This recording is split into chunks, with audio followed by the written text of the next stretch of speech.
Click, click, click. Good morning, everyone. I'm clicking away here, trying to. You can really hear that click when I do it, can't you? That's a pretty loud one. But let me see. I'm trying. Okay, good. I'm screen sharing. Hey, Sphere, do you see the brainwave state chart?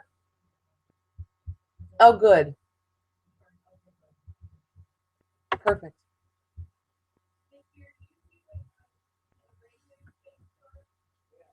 Great. Oops. Let's go back to it. And now you should see the Yuga time cycles.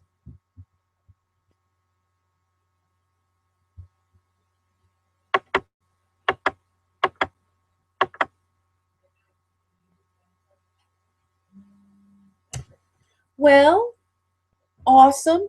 I think it's time to start.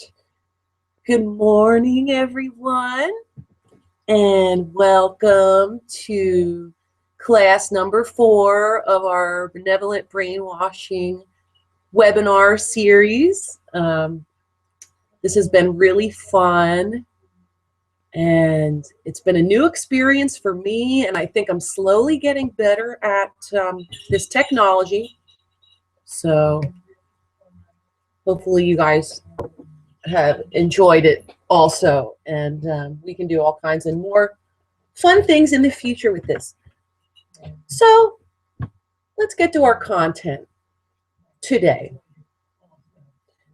So as the title of the class goes, Benevolent Brainwashing.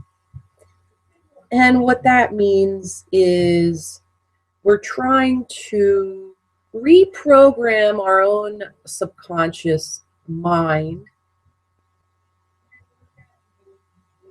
Could you close your door because I can hear it? Okay, sorry about that, technical difficulties. So back to that. So we want to reprogram our subconscious mind, which is what we act from 95% of the time. The subconscious mind is that, you know, when we're driving, when we're, you know, brushing our teeth, when we're doing repetitive tasks and things that we do, you know, every day, day after day, we just kind of go into that automatic mode, right? And so when we go into that automatic mode, that's our subconscious mode. You know, it's and that's why we talk about programming all of our experiences and influences and all of the input around us. It puts it like programs, it puts the information into the subconscious mind, and the subconscious mind doesn't differentiate between that which is real and that which is actually happening, versus something that we're thinking about or something that we're imagining. That is put into our subconscious mind just as much as things that are going on around us. So when we have repetitive thoughts, right, I tend to be on the side of anxiety and worry a little bit more than most people. And so every time I do that, you know, I'm basically programming myself to worry more. So that's why for me over the years, it's been really important to work with the yoga and the meditation and the mantra and all of these things to try to undo all of the programming that's already been done, the programming that, you know, has usually negative consequences, and to reprogram positive things. And so that's why the use of mantra is so powerful. And Last week, our mantra was Om Hum Hanumate Vijayam. And that was our mantra for last week, which was the Hanuman mantra. And so toward the end of this class today, I'm going to give you one more new mantra to work with. And so on your screen, you should have that chart. It's a really great chart that I found online to give you a more clear picture of understanding the brainwave states. And we experience all four of these states we experience every day. But most of the time we're in the beta state, which is the one on the top, 14 to 30 hertz cycles, per second. And so that's our normal waking everyday state. And so the alpha state is when we start to be more relaxed if we're practicing our breathing or our focus visualization mantra or meditation, even to go out, into the woods and to be around nature, that'll bring you into that more relaxed state of mind. So your brainwave states kind of slow down, and it's like the daydreaming. The daydreaming state is the alpha state. And then next is the theta state. The brainwave frequency is starting to slow down even more. So about 4 to 8 hertz frequency. And the theta state, this is really the best place to work. When we're trying to reprogram our subconscious mind, the theta state is the optimal state that we would like to be in for working with our subconscious. And so it's the state of when we go into really deep meditation. These are the shamanic states. This is the state of hypnosis. This is the state that when they're telling you to count backwards or whatever it is, they're trying to bring you into that theta state or that shamanic state, repetitive, the drumming can get you into this state. And again, and as it says, bridge to the subconscious. So now we're really able to work with our subconscious when we get into that place. So that's why we take our breathing and our mantra. We bring ourselves into this theta state. And as we're practicing our positive spiritual practices, when we're there intentionally, we're able to let that subconscious content lift up and let it be processed, because our body has the innate knowledge of how to process a lot of these subconscious images that we have, impressed upon our mind field. And so when we're in these mantra meditation and the music and the shamanic states, that's when we're able to release all of the negative impressions and impress our positive intentions. And the more we work on it, if we do it every day or several times a day with intention, our progress will come along, a little more quickly. But again, at the same time, many of these impressions have taken a lifetime or even more than one lifetime to be impressed. So be patient and just be happy, acknowledging the progress that you're making.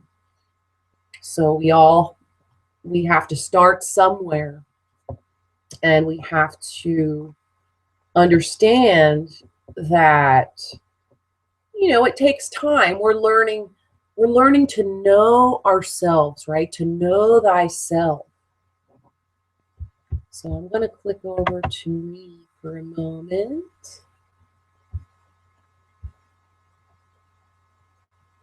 Actually, I'm gonna switch that. We're gonna go into. I'm gonna take you into another slide before we do that. Okay. Sorry. Here we go. If this is PowerPoint, I'm very much a beginner with PowerPoint. Okay. So now I should be screen sharing with you. This is an image.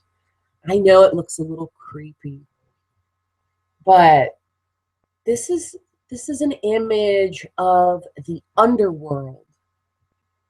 So, you know, an artful representation, depiction of what this artist would deem the underworld or the subconscious mind to look like if we could see it. And you see all of these shadowy hands.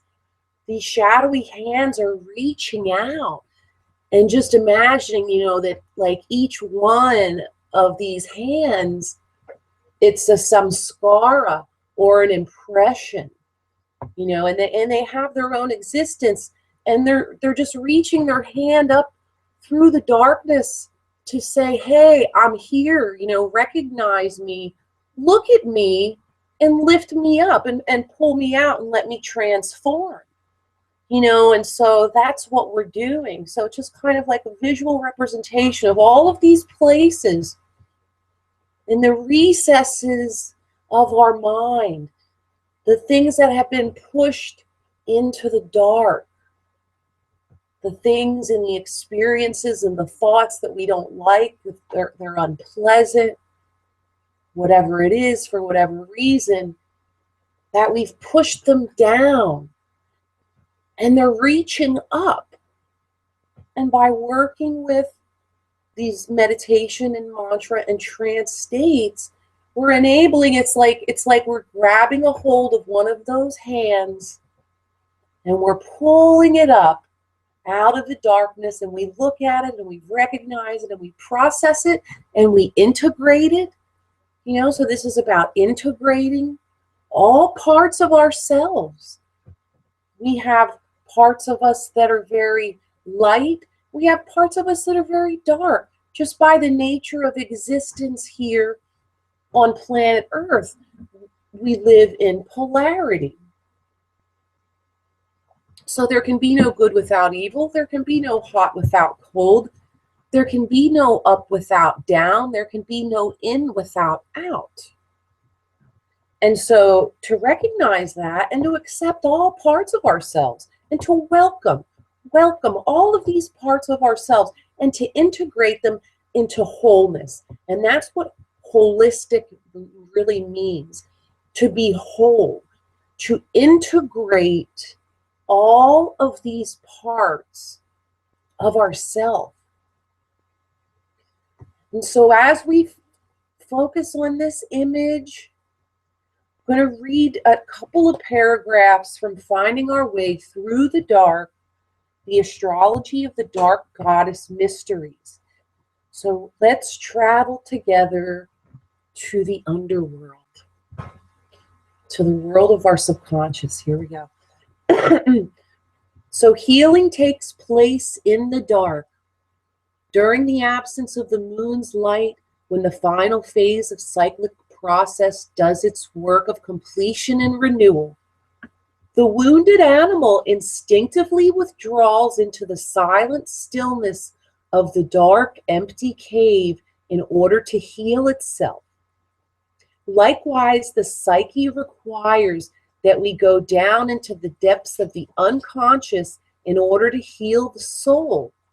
It is here that we can uncover the hidden causes of the wounds in our psyche and align ourselves with the closure phase energies of release and transformation to effect a healing. As we journey between worlds from the dimension of conscious manifest reality to the unconscious phenomenal realm, we must alter our perception to enter the tunnel leading to the underworld of the psyche. There exist many different methods to access the unconscious, spanning the psychological, spiritual, metaphysical, artistic, and pharmaceutical disciplines. When encountering the contents of the unconscious, it is important to have the proper safeguards and to take appropriate precautions. Otherwise, the mind could be overwhelmed. Different people, according to their precondition, will choose or be chosen by a more or less structured and supervised path. The spiritual path includes meditation, prayer, ritual, trance, vision quest, chanting, mantra, shamanic trance journey, yoga, breath, spirit guides, and initiation. Metaphysical disciplines such as astrology, tarot, numerology, and palmistry can help one to decipher the subtle vibrational patterns that influence the hidden workings of our lives. The psychological modalities encompass psychotherapy, guided imagery, dream work, hypnosis, regression, holotropic breath work, rebirthing, primal scream. Oh, primal scream. Can I have some more coffee here? Primal scream. That, I haven't done much work with that, but from what I understand, the primal scream work is incredibly powerful. Anyway, Rolfing and bioenergetics. Many individuals are releasing the pain of the past and overcoming addictions and unconscious compulsions through 12-step programs and other counseling techniques found in support groups of AA, NA, adult children of dysfunctional families, survivors of rape and abuse. We can access our unconscious and archetypal and mythological motifs through the artistic, creative processes of painting, sculpture, music, ecstatic dance, poetry, and inspired writing. Also, mind-altering substances such as psychedelics, herbs, and mushrooms. Ayahuasca being a very powerful entheogen. So ayahuasca is called an entheogen. And what entheos means, it means in God. Entheos means in God. And so the ayahuasca is a plant medicine from the Amazon. It would fall into the, I guess it would fall into the psychedelic category. It takes you into these visions, and it really takes you deep into your subconscious mind. And it's a really, and it activates the God particle, or the DMT, dimethyltryptamine, which comes from our pineal gland. The DMT is released from the pineal gland at the time of birth, the time of death, and when induced by such medicines as ayahuasca. So there are many, many different ways that we can work with healing our own psyche and subconscious, So our practice here of mantra, meditation, visualization, this is just one of the many ways that you can work with it. And so we're continuing to explore that together. The essential process of subconscious closure phase healing found in many of the above paths, many of the paths that I just mentioned. Release, purification, transformation, and commitment.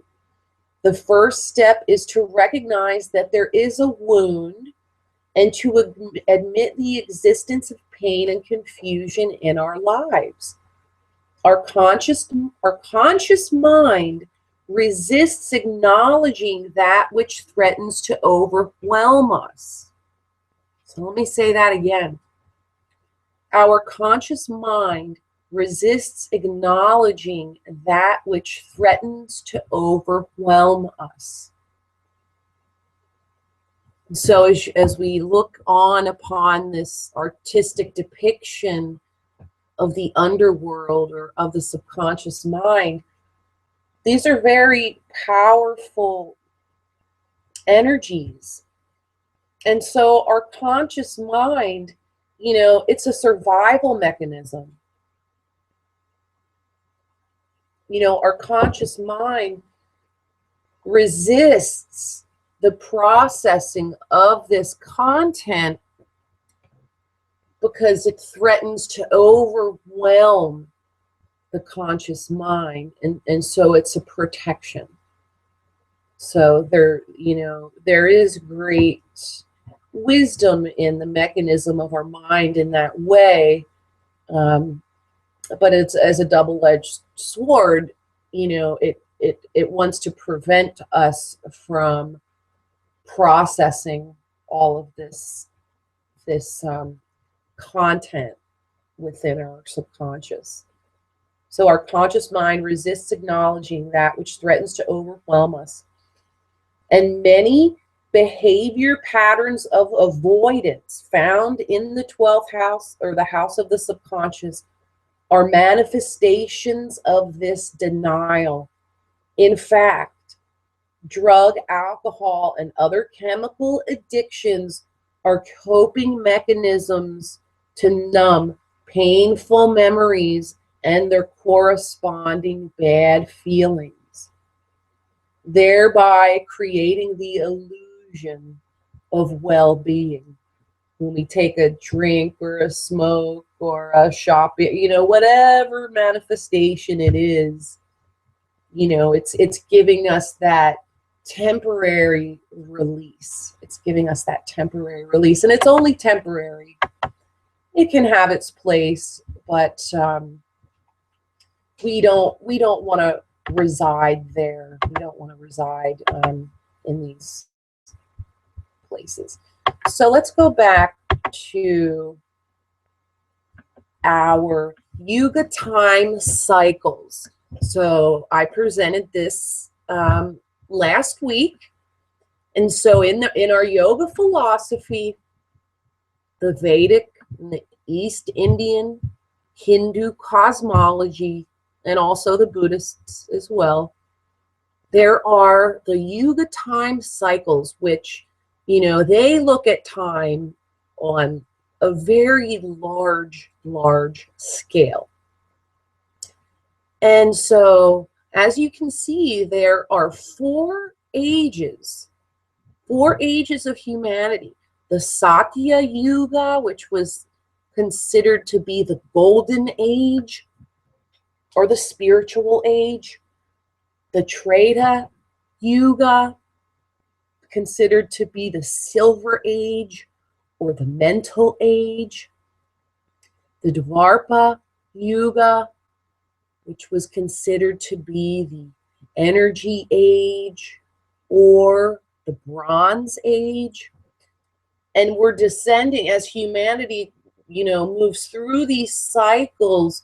It's like we're descending, we're going from being very spiritual to not so much, to even less. And then we get into the material ages, which is the Kali Yuga. And so the Kali Yuga is called the Iron Age, or the material age, where materialism is the order of the day. And all of the greed and the wars and all of these manifestations that we see around us that are so frustrating for us. Go Bernie! All of that,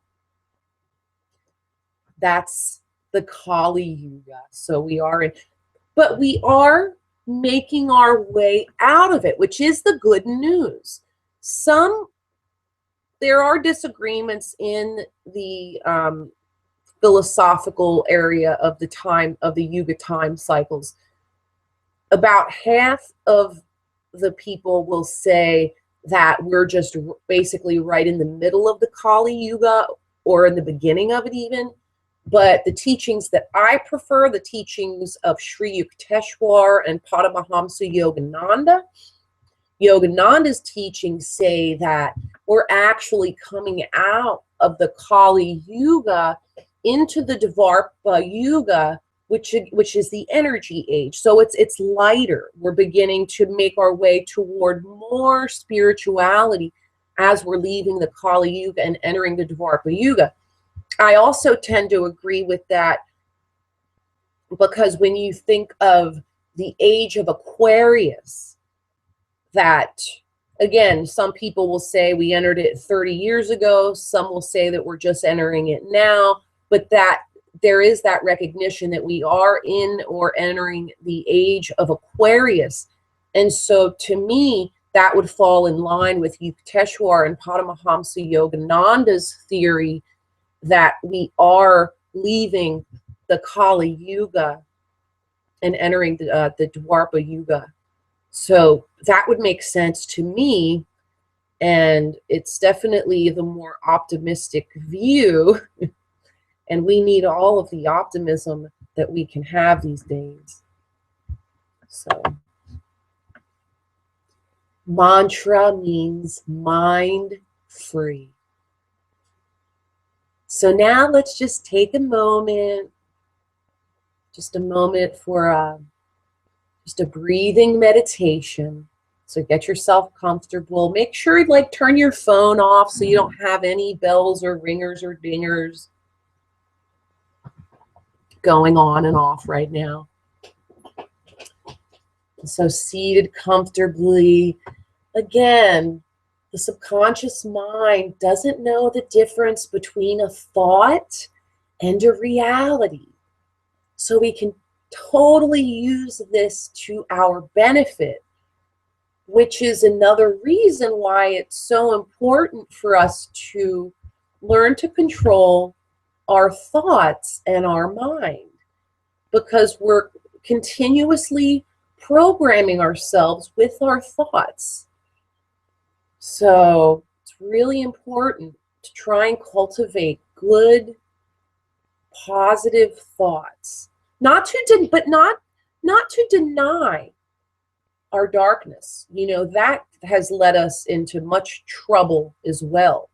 So we definitely don't want to deny our darkness and our shadow, and that's why we're working with our shadow selves. But if you have a worrying kind of mind, you know, you want to try to not worry so much.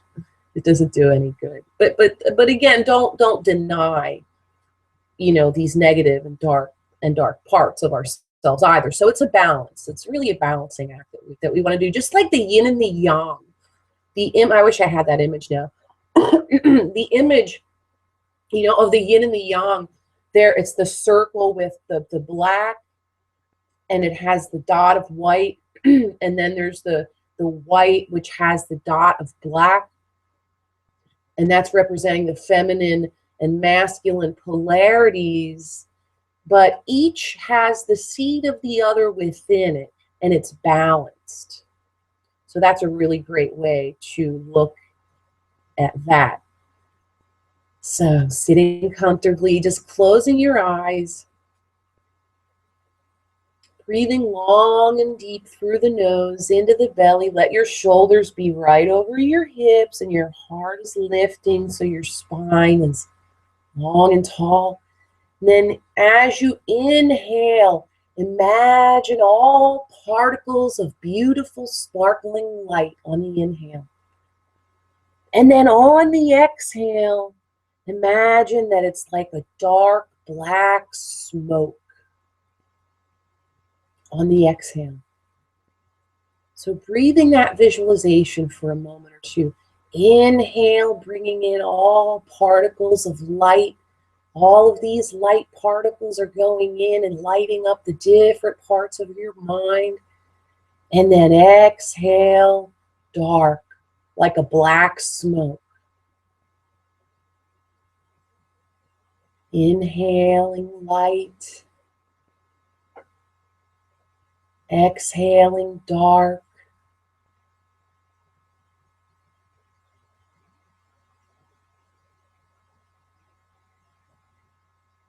Inhaling light particles.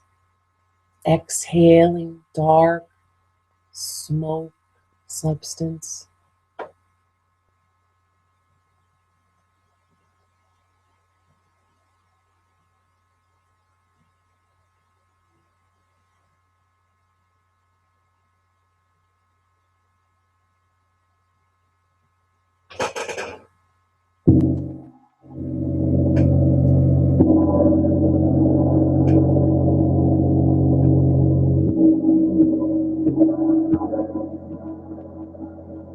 Inhaling light, exhaling dark.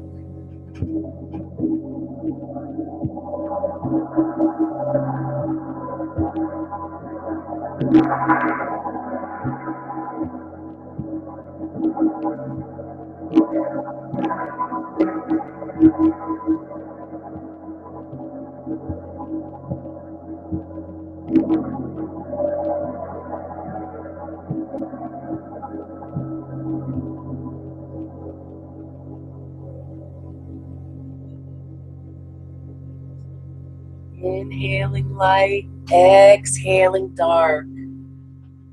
That's a really great and simple exercise that you can use anytime, anywhere. And again, the more brilliant you can make the visualization, really see and feel that light and that dark, the better, again, because the subconscious mind doesn't know the difference. So it's really amazing that we can do that. And so the repetition of mantra is one of the best ways to reprogram the subconscious mind through trance states. And another thing, back to the Kali Yuga, is that the yoga masters all say that the practice of mantra and sound are the best practices for the time of the Kali Yuga. The best practices for the time of the Kali Yuga. So let's move on to Lakshmi. So here's an image of the goddess Lakshmi.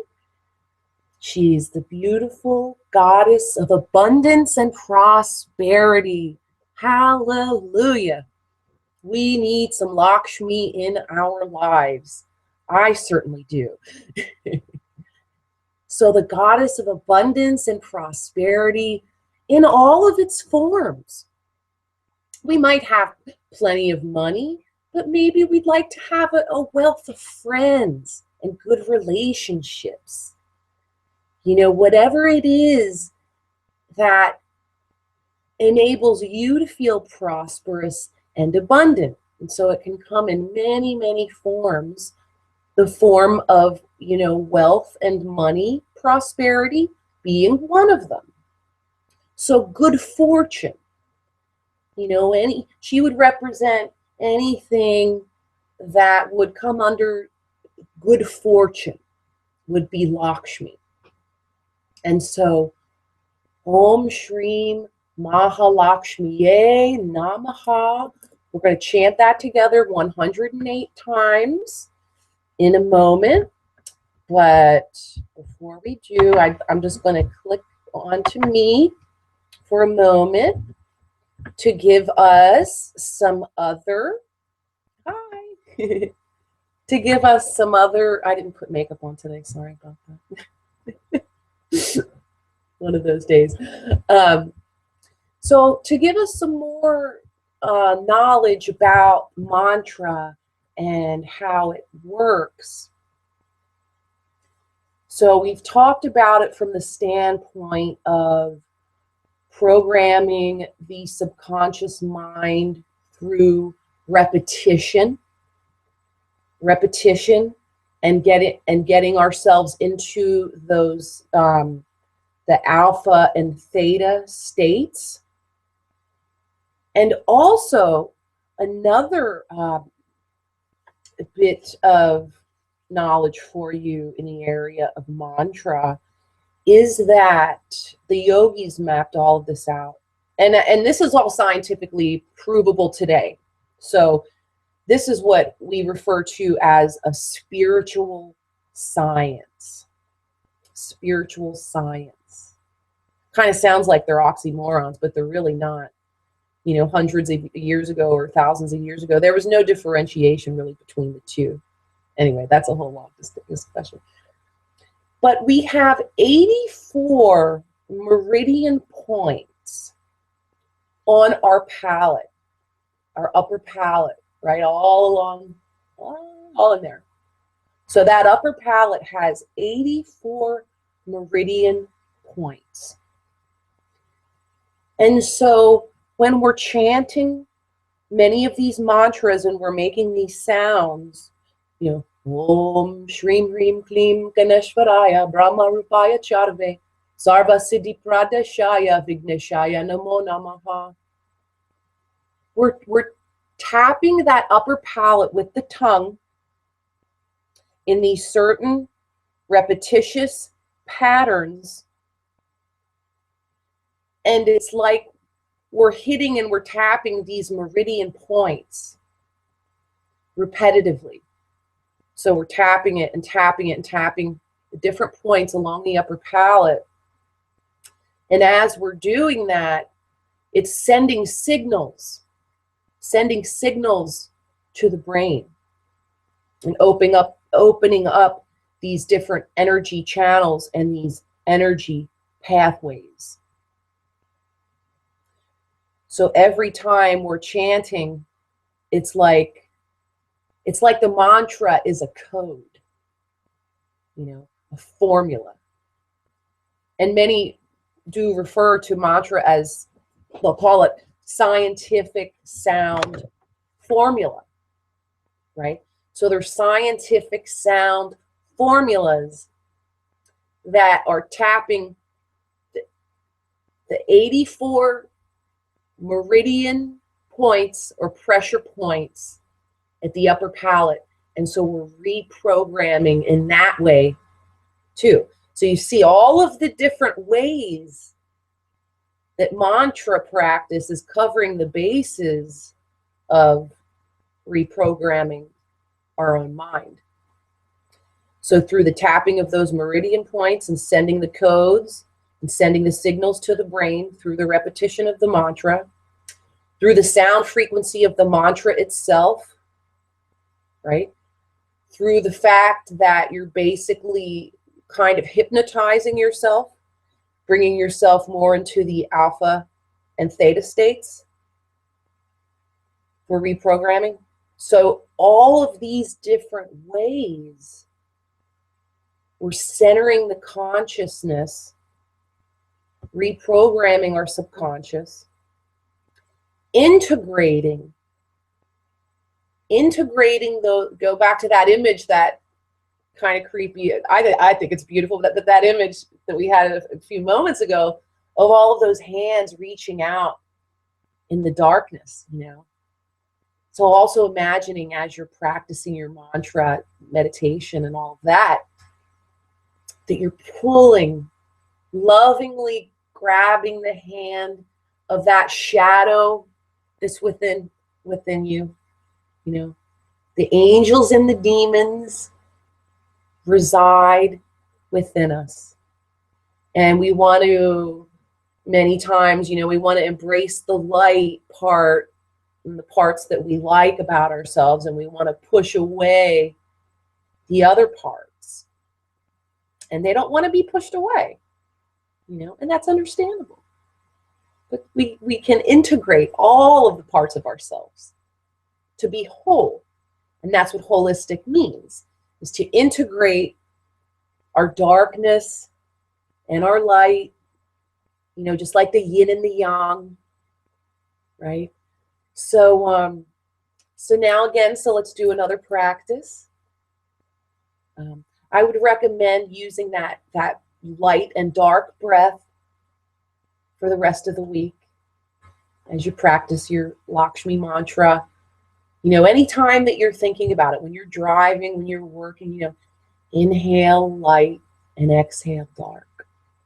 You know, your subconscious mind doesn't know the difference.